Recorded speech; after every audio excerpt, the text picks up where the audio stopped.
à toutes et à tous, bienvenue dans RMC MMA. Les amis, vous le savez, l'UFC ne s'arrête jamais. Et évidemment, RMC MMA ne s'arrête jamais non plus. Et je suis très content d'accueillir avec moi Antoine Simon aujourd'hui. Comment ça va, Antoine ?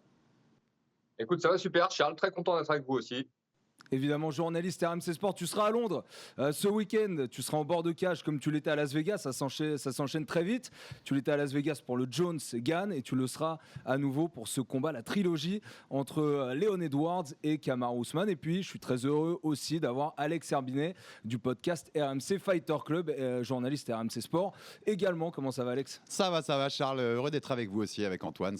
Écoute, c'est un bel événement qu'on a ce week-end, donc on a de quoi dire, on a de quoi parler. Ouais, c'est un très bel événement. Alors, on va planter le décor rapidement. On va d'abord évoquer l'UFC qui revient à Londres. On reste sur très beaux événements, on va en parler. Puis on parlera ensuite de la trilogie Edwards contre Usman. Est-ce que c'est la plus belle trilogie de l'histoire ? Certains disent que oui, certains disent que non. Il y a du lourd à l'UFC, notamment récemment avec des McGregor, des Daniel Cormier, Stipe Miocic. Il y a du très lourd. Donc on va en parler. On va en parler juste après dans ce RMC MMA. Mais d'abord, Antoine. Alors d'ailleurs, coïncidence, il se trouve que je crois, Antoine et Alex, vous étiez, c'est Alex qui me l'a dit tout à l'heure, en même temps à un UFC à Londres. C'était un numéroté, je crois que c'était l'UFC 95 où vous étiez les gars ensemble. Sanchez Stevenson, si je dis pas de bêtises, je crois qu'Antoine y était aussi.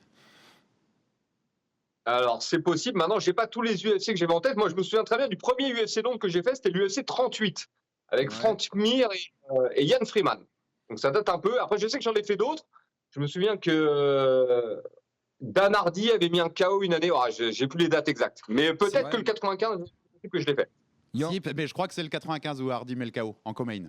Pareil, c'est les vieux souvenirs, mais je crois que c'est celui-là. Alors juste pour vous donner des chiffres, les gars, en tout, l'Angleterre est le premier pays en Europe qui a accueilli le plus d'UFC. Évidemment, devant, il y a le Canada, le Brésil et les États-Unis, bien évidemment. Ce sera le 23e événement UFC qui viendra s'installer en Angleterre.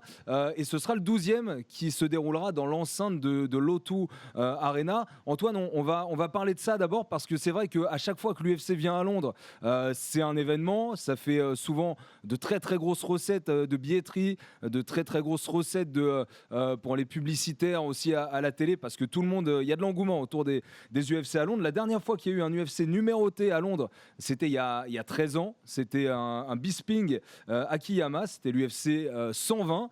Et là, l'UFC revient, Antoine, et tu me le disais tout à l'heure, ils sont très très chauds l'UFC sur Londres. Pourquoi ?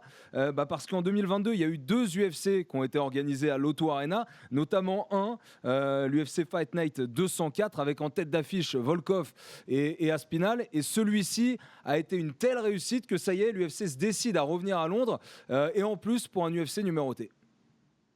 Alors c'est marrant parce qu'effectivement, on en parlait tout à l'heure et là, tu as redit exactement tout ce que je t'ai dit tout à l'heure en fait. Exactement. Mais ouais, mais je t'ai cité. Tu remarques que je t'ai cité quand même. C'est vrai que tu m'as cité, j'avoue. Mais ouais, l'idée, c'est ça. L'idée, c'est qu'avec la crise du Covid, l'UFC n'a pas pu se déplacer à travers le monde comme ils avaient l'habitude de faire. Et lorsque cette crise est passée, ils ont décidé de revenir en Angleterre. Et ce premier événement qu'ils ont organisé en Angleterre a généré tellement d'attention. Et surtout, tous les combats ont été phénoménaux. C'est-à-dire qu'il y avait l'engouement du public, mais il y avait aussi les combattants anglais présents sur la carte qui ont mis le feu dans la salle. Dana White était présent ce soir-là dans la salle, donc il a vu le feu que ça a donné. On a eu des finishes à tout va. Et d'ailleurs, je me souviens très bien que sur cet événement, Dana White avait remis, je crois, un record de bonus. Il avait remis 9 bonus. C'est bien simple, tous les combattants qui avaient fini leur combat avant la limite avaient obtenu un bonus. Je vous rappelle que les bonus à l'UFC, c'est $50 000 de plus dans votre poche. Donc c'était vraiment tout bénef. Et en voyant ça, les gens de l'UFC se sont dit, il y a un tel engouement ici pour ce sport qu'on va revenir très vite. Et quelques mois plus tard, ils sont revenus avec une autre carte. Encore une fois, beaucoup de combattants. Alors, les combats, effectivement, étaient un peu en deçà de ce qu'on pouvait attendre. Il y a eu un peu moins de spectacles que la fois précédente. Malgré tout, les ventes de billets ont été un véritable succès, en fait, un peu comme pour l'UFC Paris. Et c'est ça qu'on se constate, en fait, avec ces événements européens aujourd'hui. C'est qu'on a vu que le public américain était plus ou moins blasé. Il y a certaines salles, certains lieux, certains États aux États-Unis où ils ont tellement d'UFC qu'à la fin, ils se permettent de siffler quand ça leur plaît pas. Et on l'a vu sur le dernier UFC Vegas, où sur plein de combats qui étaient pourtant très spectaculaires, dès qu'il y a un moment, un temps un peu moins fort, un temps de mou, le public se met à huer, à siffler. Et ça n'arrive pas en Angleterre, ça n'arrive pas en France. et ça n'arrivera vraisemblablement pas dans tous les prochains événements qui vont organiser en Europe. Alex, c'est vrai que par rapport à ce que dit Antoine, là, c'est intéressant de ce côté. Les Américains sont un peu blasés de ce qui se passe. Quand tu regardes des combats qu'il y a eu en Angleterre, moi, il y en a un auquel j'étais personnellement, c'était le Silva contre Bisping, où il y a une scène absolument incroyable à la fin d'un round où Bisping tombe KO. Finalement, c'est l'interround et ça repart. Il y a eu aussi ce Till Masvidal, où Masvidal il électrocute complètement le menton de Darren Till. Et c'est vrai, Alex, qu'on le sent, hein, le public anglais, il y a beaucoup d'engouement. C'est une vraie culture populaire, le MMA là-bas. Rappelle-toi, Charles, ce qu'on s'était dit. Et ce que Dana White avait dit d'ailleurs après l'UFC Paris, c'est que dans ces pays qui ont aussi une culture de supporterisme de football, on peut citer la France, l'Angleterre, le Brésil aussi, il y a des ambiances qu'on ne retrouve pas aux États-Unis. Antoine le disait, notamment à Las Vegas. Moi, j'ai été surpris parce que j'avais fait beaucoup d'UFC partout dans le monde, mais jamais à Vegas avant l'année dernière. Et j'étais à l'UFC 276 l'été dernier, en juillet, pour l'International Fight Week. Et beaucoup de gens sont arrivés avant le co-main event, avant Volkanovski contre Holloway. Tu sens qu'il y a un côté blasé de ce public-là qui a vu tellement d'events, comme disait Antoine, qu'on a quasiment toutes les 2 semaines chez lui, qui n'a pas le même rapport à cette attente pour voir un événement, d'autant plus qui était à Paris quand on l'a eu l'été dernier, enfin en fin d'été. Et on sent qu'il y a une attente particulière pour ce public-là. Et tu citais Bisping, c'est intéressant puisque ça nous permet de dire que le dernier numéroté à Londres, c'était il y a 13 ans. Mais le dernier numéroté en Angleterre, c'est il y a moins longtemps que ça. C'était en 2016 avec la première défense de ceinture de Bisping contre Dan Henderson, la revanche entre les deux. C'était en 2016 et c'était à Manchester. Bon, je pense qu'on a fait la revue un petit peu de ce qui s'était passé à Londres sur ces dernières années. On va juste noter qu'à la O2 Arena, il y a entre 17 000 et 18 000 spectateurs possibles. Évidemment, ce sera plein et j'imagine que ça va battre très largement les records de billetterie pour des sports de combat dans cette salle, sachant qu'à chaque fois que l'UFC passe quelque part, généralement, il repousse encore ce genre de record de recettes à la billetterie. Les gars, maintenant... Avant qu'on rentre, Charles, juste sur la carte, un petit détail qui est important par rapport à ça. On verra bien ce qui se passe sur place. De toute façon, la salle sera pleine et les sous à la billetterie seront énormes, comme tu dis, Charles. Mais sur l'ambiance, je trouve qu'il manque un peu quand même de locaux, notamment par rapport aux dernières cartes. On n'a pas de Paddy Pimblett, on n'a pas de Molly McCann, même si c'est pas des combattants du top, mais ils savent mettre une ambiance dans la salle fabuleuse. Il n'y a pas Thomas Spinal. Alors oui, il y a Edwards qui défend sa ceinture en main event, donc c'est un événement énorme pour l'Angleterre. Mais il va peut-être manquer un petit côté électrique qu'on avait dans les 2 dernières cartes de l'an dernier. Alors Antoine, on va commencer avec toi. On le redit, tu seras bord de cage avec Samir Hamoudi, Taylor Lapillus. Il y aura Arnaud Coenon aussi, notre reporter qui est déjà sur place, qui nous envoie pas mal de contenu que vous pouvez retrouver sur toutes les pages RMC Sport. Antoine, est-ce que pour toi, là, ce Edwards Ousmane, trilogie, 3e volet de la saga entre ces 2 garçons. Est-ce que déjà c'est la plus grande trilogie de l'histoire pour toi? Est-ce que ce combat il t'excite énormément? Et est-ce que par rapport à ce qu'a dit Alex, ça compense un petit peu le manque de couleur locale sur cette carte de l'UFC 286?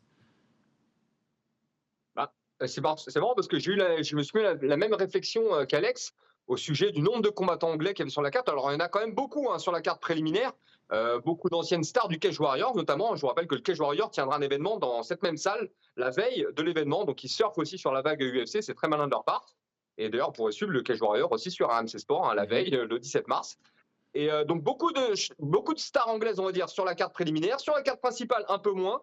Maintenant, il y a quand même quelques grands noms. Et Leon Edwards, le fait que Leon Edwards soit champion, ça c'est important. Et on en parlait tout à l'heure, des derniers combats pour le titre. Je pense que le dernier combat pour le titre qui a eu lieu en Europe, c'était peut-être ce Henderson contre... Oui, c'est celui-là. C'est celui-là. Bisping, après qu'il ait pris le titre à Rockhold. D'ailleurs, on reviendra sur cette victoire de Bisping sur Rockhold, qui est l'un des plus gros upsets de l'histoire, tout comme le upset de Leon Edwards contre Kamaru Usman. Alors, est-ce que c'est la plus grande trilogie de l'histoire? Bon, j'attends de voir le 3e combat pour en être sûr. Maintenant, en termes d'engouement, effectivement, il y a eu parce que il y a des trilogies, qui sont nées de combats phénoménaux. Lorsqu'on a 2 combattants qui se font une guerre monumentale et que le combat est tellement super qu'on se dit allez, on va remettre les couverts, et qu'en plus on a un vainqueur différent sur le 2e combat, mais on se dit allez, c'est parti pour une belle. Là en l'occurrence c'est un peu différent. Pourquoi on a cette belle? Parce que le 2e combat est un véritable upset. En fait, personne ne s'attendait à ce que Leon Edwards ne batte Kamaru Usman. D'ailleurs, au vu de la tournure que prenait le combat, Usman allait balayer Edwards comme il le faisait avec ses précédents adversaires. Enfin, balayer peut-être pas, mais en tout cas il allait le battre. Il est en train de gagner. Et donc, grosse surprise, il prend un KO monumental sur high kick. Edwards devient champion, donc on a un champion anglais. Donc, on a des événements en Angleterre qui font recette. Donc, l'UFC s'est dit, ben voilà, en 2023, ce qu'on va faire, c'est qu'on va faire un événement numéroté en Angleterre aux horaires européennes. Donc, ça, c'est aussi important à souligner parce que les Américains vont le voir, eux, en début d'après-midi. Et en général, lorsqu'on met une ceinture en jeu à l'UFC, on préfère le mettre pour favoriser le public américain. Là, en l'occurrence, on a un champion anglais sur la carte, donc on aura une horaire européenne, un horaire européen pour ça. Et donc, c'est une bonne nouvelle. Et en termes de qualité de combat, on a deux combattants qui sont quand même assez exceptionnels, avec un niveau technique très fort d'un côté comme de l'autre. En plus, on a une opposition de style. Donc, si ce combat-là tient toutes ses promesses, eh ben, ça pourrait être effectivement l'une des plus grandes trilogies de l'histoire de l'UFC. Alex, tu partages le constat d'Antoine et sur cet affrontement qui était obligatoire quasiment après la victoire de Edwards. Mais c'est vrai que quand on parle des trilogies, je m'en suis noté quelques-unes, mais les plus récentes, il y a McGregor contre Poirier. Il y avait parfois pas de ceinture en titre, c'était pas forcément les plus excitants. Il y avait DC contre Cormier, Daniel Cormier contre Miocic.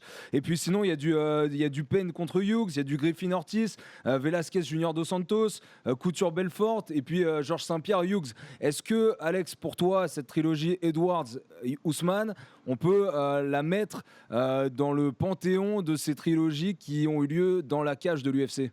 Antoine a raison sur le côté, le dernier combat va aussi, on va voir ce qu'on va voir, donc quelle place ça aura cette trilogie. Moi en fait j'ai du mal à la voir comme une trilogie, parce que le premier combat avant le deuxième, c'était 7 ans avant le deuxième. À ce moment-là, Leon Edwards et Kamaru Usman ne sont pas du tout au niveau où ils sont aujourd'hui. Comme disait Antoine, je pense qu'à 1 minute 30 de la fin du deuxième combat en août dernier, personne n'avait en tête qu'il y aurait une trilogie parce que Ousmane était en train de marcher sur Edwards et qu'il n'y avait aucune raison de faire une belle. Donc pour moi, elle ne rentre pas dans ces grandes trilogies qu'on attendait dès le premier combat. Le premier combat n'était pas attendu comme un truc entre deux superstars qui vont s'affronter. Moi, mon truc d'ancien combattant me fait dire que Chuck Liddell, Randy Couture, ça reste... Il y a un petit côté Madeleine de Proust pour moi au niveau des trilogies de l'UFC. Mais ouais, je ne le vois pas comme une pure trilogie par rapport à comment ça s'est fait, comment ça s'est fabriqué et le grand timing entre le premier et le deuxième combat. Et du coup, Antoine, toi, tu disais que tu voulais attendre de voir ce combat. Qu'est-ce qu'il faudrait pour qu'elle marque les esprits ? Est-ce qu'il faudrait un nouvel upset, une nouvelle surprise ? Si c'est encore une surprise, Edwards qui finalement confirme et tape Ousmane, est-ce qu'il faudrait que Ousmane, qui a été le meilleur combattant pound for pound pendant très longtemps à l'UFC, eh bien finalement reprenne son trône et remarche sur la catégorie ? Qu'est-ce qu'il te faudrait à toi pour que cette trilogie devienne historique ? Alors, en termes de proba, si on se fie au bookmaker, c'est Ousmane qui est favori pour ce combat. Donc, si Edwards venait à s'imposer à nouveau, il confirmerait que sa première victoire n'était pas une surprise. Et dans ce cas-là, ouais, ça nous ferait. Après, ça dépend aussi de la teneur du combat. Ça peut être un combat long et ennuyeux, ça peut être un combat très spectaculaire, très engagé, avec des rebondissements. C'est ça, en fait, qui va faire que cette trilogie va être vraiment phénoménale ou pas. Maintenant que l'un ou l'autre gagne, ça va être intéressant. Parce que si Ousmane gagne, ça veut dire qu'il récupère sa ceinture, c'est-à-dire qu'il peut peut-être même récupérer son statut de numéro 1 pound for pound, parce qu'il aura fait oublier un peu ce revers malencontreux contre Edwards la première fois. Si Edwards s'impose, alors lui confirmera son statut de numéro 1 dans la catégorie, et ça nous propose par la suite en plus des combats très intéressants avec les autres prétendants au titre, alors que Ousmane a un peu nettoyé un peu tout le monde, enfin tous les gens qui traînaient derrière lui, il les a tous déjà balayés. Donc en fait, dans tous les cas, ça va être intéressant. Maintenant que l'un ou l'autre gagne, peu importe, l'UFC saura en tirer profit, ça c'est sûr. Maintenant, nous, est-ce qu'on va en tirer profit ? C'est ça que moi j'attends de voir. J'espère que, pour ma part, j'aimerais bien que Leon Edwards confirme que ce n'est pas une entourloupe, sa première victoire, un peu comme l'a fait Rosa Majulas quand elle a battu Joanna Jędrzejczyk. Ouais, Alex, tu allais intervenir, mais je ne sais pas si tu es d'accord avec Antoine. Ça ouvrirait plus de perspectives à l'UFC et donc aux spectateurs, aux téléspectateurs. Si Edwards gagnait, ce serait plus intéressant pour la KT ?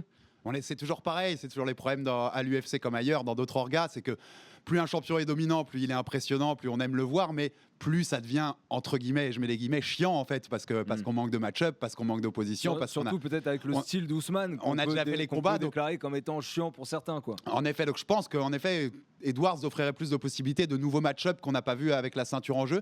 Par contre, je pense, pour revenir sur l'intérêt de ce troisième combat, je pense que ça peut être le plus beau aussi des trois, dans le sens où des interviews que notamment Arnaud Quenon nous a fait à Londres là, ces 2 derniers jours et que vous pouvez retrouver sur la chaîne YouTube RMC Sport, je sens un Edwards qui a un petit boost de confiance. Il y a un truc en lui qu'il n'avait pas avant. Il a réussi à faire tomber Ousmane, il est devenu champion. On se souvient de ce discours hyper poignant à la fin, il est à moitié en pleurs dans l'octogone. Et je sens que chez lui, ça a quand même réveillé quelque chose, enfin en tout cas, lui fait dire... je suis à ma place au sommet de la catégorie des welter à l'UFC. Et en face, on voit un Ousmane qui a faim, qui parle de violence, qui dit j'ai plus ressenti une telle violence depuis Georges Masvidal, depuis le deuxième combat. J'ai une violence en moi, j'ai envie de prouver que je suis le meilleur. J'ai travaillé sur les erreurs que j'ai faites, qui ont mené à ce chaos. J'ai envie de prouver que je suis bien au-dessus de Léon. J'ai l'impression qu'on peut avoir deux mecs vraiment ultra motivés, ultra déterminés et qui peuvent nous proposer un super spectacle à Londres samedi soir. Antoine, c'est vrai par rapport à ce que dit Alex, au final, Léon Edwards, à part certains aspects, c'est vrai qu'on l'avait connu dans le grand public parce qu'il s'était embrouillé dans les backstage. Voilà, il y a eu des histoires un peu extrasportives. Mais au final, quand tu regardes le palmarès de Léon Edwards, il a été hyper discret. Enfin, on n'entendait pas énormément parler de lui alors que le mec était invaincu et toujours invaincu depuis 2015. Et c'était justement cette défaite contre Kamaru Usman qui était en plus à la décision. Et finalement, il est arrivé un petit peu comme une météorite et maintenant, il pourrait s'imposer comme une évidence là s'il bat Usman une nouvelle fois. Alors, ce que je trouve intéressant, effectivement, sur ce troisième combat, c'est qu'on a deux combattants qui sont potentiellement au top, au meilleur de leur forme, le meilleur qu'ils n'ont jamais été auparavant. Donc, niveau technique, normalement, ça devrait être exceptionnel. Et maintenant, Edwards, comme tu le dis, il a fait une carrière un peu Discrète. Un peu en sous-marin, voilà, un peu à la manière d'un Volkanovski. Je ne sais pas si vous vous souvenez, quand Volkanovski est arrivé à l'UFC, on lui donnait que des petits combats sur des cartes préliminaires, donc effectivement c'était dur de se faire un nom. Donc lui il a gagné progressivement. Le problème d'Edouard, c'est qu'il en a perdu un en cours de route, c'était contre Ousmane, donc ça l'a retardé un peu dans son ascension. À côté de ça, on a Ousmane qui a brillé pendant des années, donc lui a toujours été un peu dans l'ombre d'Ousmane, ce combat contre Masvidal qui ne s'est jamais fait. Et puis aussi, on peut le rappeler, Leon Edwards, il a une longue période d'attente entre différents combats. Pourquoi ? Parce que voilà, négociation n'aboutissait pas. On a parlé pendant un moment de ce combat contre Masvidal que les fans auraient voulu voir, mais finalement qui n'a jamais eu lieu. Et finalement, à force d'attendre, il a été propulsé vers un combat pour le titre. Alors, je ne vais pas dire par défaut, parce que Ousmane avait quand même balayé tous les autres prétendants, en fait. Donc, je ne vais pas dire qu'il ne restait plus que lui, mais c'est un peu ça l'idée. Finalement, il saisit son opportunité. C'est pour ça aussi que la victoire est d'autant plus belle, parce que c'est un vrai upset. Il n'était pas attendu là-dessus. Il gagne par KO. Là, il est en passe de confirmer. Alors, j'espère, pour rebondir sur ce que disait Alex il y a quelques instants, j'espère que cet excès de confiance qu'il affiche, ce n'est pas justement un excès de confiance qui lui a fait prendre la grosse tête et se dire, voilà, en fait, je suis meilleur que lui et je peux le battre. Parce que s'il re-regarde le premier combat, enfin le deuxième combat en l'occurrence, le deuxième combat entre les deux, il y a plein d'erreurs qu'il a commises dans ce combat. Il y a plein de choses qu'il ne faut surtout pas reproduire dans le troisième combat parce que ce high kick pourrait ne jamais arriver et au final, ça pourrait se terminer comme aurait dû se terminer le deuxième combat, à savoir une victoire par décision d'Ousmane. Bon, en tout cas, ça, les gars, ce sera donc le combat principal au Tour Arena Londres. Vas-y, bien sûr, Alex. Mais je cite, je rends à César ce qu'est à César, je cite notre ami analyste belge Chris Genhardt qui a dit cette belle phrase. La dernière défaite de Ousmane, c'est contre Edwards. La dernière défaite d'Edwards, c'est contre Ousmane. Peu importe le vainqueur samedi soir, la phrase que je viens de dire ne changera pas. Exactement. Ce sera toujours le cas. C'est vrai. La vie est un éternel recommencement. C'est un peu de philosophie dans MCMA, ça fait du bien aussi de temps en temps. Bon les gars, on a donc pas mal balayé ce main event, ce combat principal, ceinture des poids welter en jeu à l'Auto Arena de Londres. On le rappelle, Antoine Simon, Taylor Lapillus, Samir Hamoudi, vous serez en bord de cage. Tu prends l'Eurostar, je crois, le samedi matin. Tu arriveras sur place le jour même, Antoine. Il y aura du contenu qui sera posté sur place aussi avec Arnaud Coenon, notre reporter, qui est sur place. Les gars, pour terminer ce RMC MMA, je vais juste vous demander, je sais qu'Alex, tu voulais parler d'un combat, tu vas en parler juste après. Antoine, un petit mot sur le co-main event qui est super intéressant. Justin Gaethje contre Raphaël Fiziev. Ça va être du très lourd. Fiziev, il reste sur une victoire contre Dos Anjos. Justin Gaethje, on connaît son style. On sait que quoi qu'il arrive avec lui, il y a du spectacle. Et d'ailleurs, le plus gros spectacle qu'il y a eu peut-être ces dernières années à l'UFC, c'était ce Gaethje contre Michael Chandler qui a été exceptionnel en termes d'intensité. Quoi qu'il arrive, ce combat-là, Antoine, ça va être du très très lourd. Et on doute que ça aille jusqu'à la décision. C'est pas pour rien que l'UFC l'a placé en co-main event d'un événement numéroté, je vous le rappelle, parce qu'on a là typiquement deux action fighters, ces fameux combattants dont on vous parle régulièrement. Lorsque vous le mettez dans la cage, vous savez très bien qu'il va se passer quelque chose. Ça va être le feu. Et alors ce que je trouve intéressant, c'est qu'on a deux formidables strikers face à face, réputés pour leur travail en low kick. Maintenant, Fiziev, il est en pleine ascension en ce moment. C'est un formidable striker qui fait très mal lorsqu'il frappe. Il frappe en ligne basse, il frappe en ligne haute, il frappe partout. Voilà, et c'est une grosse machine de guerre. Et face à lui, on a Gaethje qui était la machine de guerre il y a quelques années, mais qui a un peu changé son style depuis qu'il s'entraîne avec Trevor Whitman, qui combat, je trouve, un peu plus intelligemment. Et donc, il est possible, voilà, qu'on n'ait pas le. Alors, après, tout dépend de comment Gaethje va réagir dans la cage, parce qu'il me l'a expliqué plusieurs fois. Il dit, on m'explique, j'ai des stratégies, j'ai des plans à mettre en place, mais une fois que la bagarre a commencé, c'est plus fort que moi, je suis obligé d'y aller. Sur ses dernières sorties, je trouve qu'il a fait quand même plus ou moins attention. Voilà, il était plus prudent qu'à l'accoutumée, parce qu'il faut dire qu'à chaque fois qu'il sort d'une guerre comme ça, il a perdu 5 à 6 années de vie facile. Et je pense qu'il a l'intelligence de combat et surtout un bagage technique assez fort parce qu'on a tendance à oublier qu'il est très fort en lutte également, alors que Fiziev, lui, c'est vraiment un pur striker qui est en train de s'adapter tout doucement au monde du MMA. Maintenant, il est très vif, très rapide. Je suis curieux de voir ce que ça va donner. En tout cas, il y aura probablement un fort spectacle. Mais je pense que si Gaethje combat intelligemment, il devrait pouvoir tirer son épingle du jeu, peut-être un peu pourrir le combat, ce que je ne souhaite pas, mais malgré tout gagner. Voilà pour le Common Event, donc Gaethje contre Fiziev. D'ailleurs, Charles, juste dans les interviews que nous a fait Arnaud, que je répète ces 2 derniers jours, il a interrogé aussi Justin Gaethje et Fiziev. Et les deux, dans les premières réponses, parlent de violence, de sang. Ils annoncent la couleur, on sait pourquoi ils sont là. Et il y a un mythe à débunker, Charles. C'est pas une guerre absolue, Chandler-Gaethje. C'est un tabassage. Le premier round est une guerre accrochée. Après, c'est un tabassage de Gaethje sur Chandler. Tabassage en règle. Bon, là, je me suis refait en plus quelques combats de Gaethje, mais c'est vrai que on repense aussi à son combat contre Edson Barboza où ça tabasse dans tous les sens. Enfin, bon, quoi qu'il arrive avec Gaethje, c'est le feu dans la cage. Quoi qu'il arrive. Alex, un petit mot. Donc ça, ce sera le co-main event. On en a parlé. Un petit mot. Tu voulais me parler de Roman Dolidze qui fera face à Marvin Vettori. Marvin Vettori, souvenez-vous de ce garçon si vous ne l'avez pas en tête. On l'a vu à l'UFC Paris, c'était le co-main event juste avant Cyril Gane contre Tai Tuivasa. Il était face à Whittaker et là on le retrouve donc face à Roman Dolidze et ça aussi ça peut être très très lourd. Alors je voulais vous en parler parce que le Géorgien Roman Dolidze, c'est un combattant que j'adore qui reste sur plusieurs victoires très spectaculaires.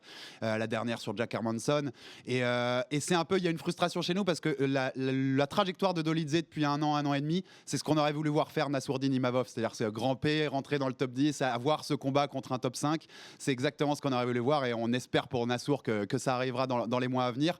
Et moi je suis intrigué par ce combat parce que Marvin Vettori est 4e du ranking, Roman Dolidze est 9e, il vient de rentrer dans le top 10. J'adore ce combattant et je pense que c'est un bon test pour savoir si justement il peut faire partie des contenders, des vrais challengers de la catégorie des moyens, s'il peut rentrer dans ce top 5 et s'il peut aller taquiner les champions dans les mois, années à venir. Donc j'aurai un œil très attentif sur ce Dolidze Vettori à Londres samedi soir. UFC 286, les amis, ça commencera à partir de 19h30, émission spéciale avec Thomas Desson, qui sera notamment avec Morgan Charrière, qui sera l'invité de Thomas Desson. Morgan Charrière qui devait combattre au Cage Warriors la veille, comme en parlait Antoine tout à l'heure, et finalement son adversaire n'a pas pu s'aligner, donc il ne combattra pas Morgan Charrière, il sera avec nous du studio de Paris. Et vous les gars, vous serez à partir de 20h30 aux commentaires des préliminaires et puis à partir de 22h aux commentaires de la carte principale. Donc je vous le répète, les combats à partir de 20h30 et puis la soirée spéciale sur RMC Sport 2 samedi soir à partir de 19h30. L'UFC 286, on le rappelle quand même, le dernier numéroté c'était il y a seulement 2 semaines et désormais ils enchaînent, bon là pour cet enchaînement là en tout cas 2 semaines après simplement, et bien un autre numéroté et c'est ça la force et la magie de l'UFC aussi. Les gars, merci beaucoup. Il y en aura eu 3 hein. Depuis Perf et le 284, il y a eu 3 numérotés en 5 semaines. Ouais, c'est énorme. Avec des combats de dingue à chaque fois. C'est énorme. On espère que ça se confirmera sur ce 286. Antoine, bon voyage. Merci Charles. Bon voyage. Tu passes le coucou à Samir et à Taylor et à tous nos amis londoniens. Et puis Alex, à très bientôt dans RMC MMA. Salut. Merci Charles, merci Antoine. Ciao. Allez, salut.